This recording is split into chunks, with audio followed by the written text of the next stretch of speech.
এই যে আমাদের স্পোর্টস মিনিস্টার আমিনুল, এই আমিনুল গিয়েছিল লন্ডনে আমার সাথে দেখা করতে, তখন আমি লন্ডনে থাকতাম।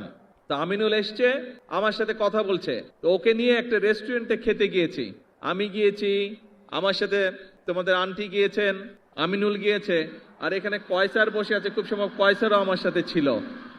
তো এখন আমরা গল্প করছি, কথা বলছি বাংলাদেশের বিভিন্ন বিষয় নিয়ে।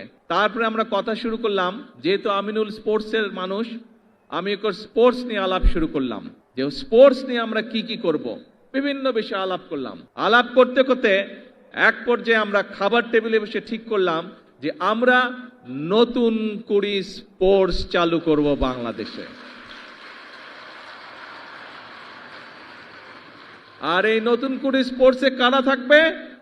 এই যে তোমরা আজকের এই গ্যালারিতে বসে আছো, তোমাদের সাথে কিন্তু আরো প্রায় সবগুলো জেলা কিন্তু অনলাইনে কানেক্টেড, কিন্তু সারা বাংলাদেশ কিন্তু তোমাদের সাথে কানেক্টেড। সব বাংলাদেশের নতুন করির বন্ধুরা, ছোট বন্ধুরা, তোমাদের সকলকে আমি বলছি, শুধু সিলেটে যারা তারা না, পুরা বাংলাদেশকে আমি বলছি, সব বন্ধুদেরকে, এইটা হচ্ছে আজকে তোমাদের অনুষ্ঠান। কিন্তু কেন আমরা এই আইডিয়াটা ঠিক করলাম, কেন আমরা করতে চাচ্ছি, আমি চাই, আচ্ছা দাঁড়ো আজানটা শেষ হয়ে যাক, তারপর আমি বলছি। যেই কথাটি তোমাদেরকে বলছিলাম সেটা হচ্ছে যে কেন এই আইডিয়াটা আমরা ফ্লোট করলাম, কেন এই অনুষ্ঠানটি আমরা শুরু করতে চাচ্ছি। তোমরা জানো, এই যে আমাদের বাংলাদেশ, এই যে আমাদের প্রিয় মাতৃভূমি, এই মাতৃভূমি, এই দেশ সম্পর্কে, দেশের স্বার্থ রক্ষার জন্য বিভিন্ন দেশে, পৃথিবীর বিভিন্ন দেশে আমাদের দূতাবাস আছে, তাই না? দূতাবাস যেরকম আছে, সেখানে আমাদের অ্যাম্বাসাডার আছে। এই যারা অ্যাম্বাসাডার আছে, তারা দেশের বিভিন্ন বিষয় নিয়ে কথা বলছে, বাংলাদেশ সম্পর্কে বিদেশের সামনে তুলে ধরার চেষ্টা করছে।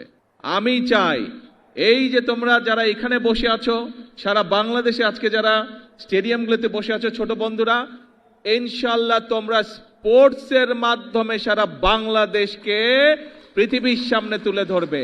তোমরা প্রত্যেকে এক একজন বাংলাদেশের অ্যাম্বাসাডার হবে, তোমরা প্রত্যেকে এক একজন বাংলাদেশের অ্যাম্বাসাডার হবে, পারবে?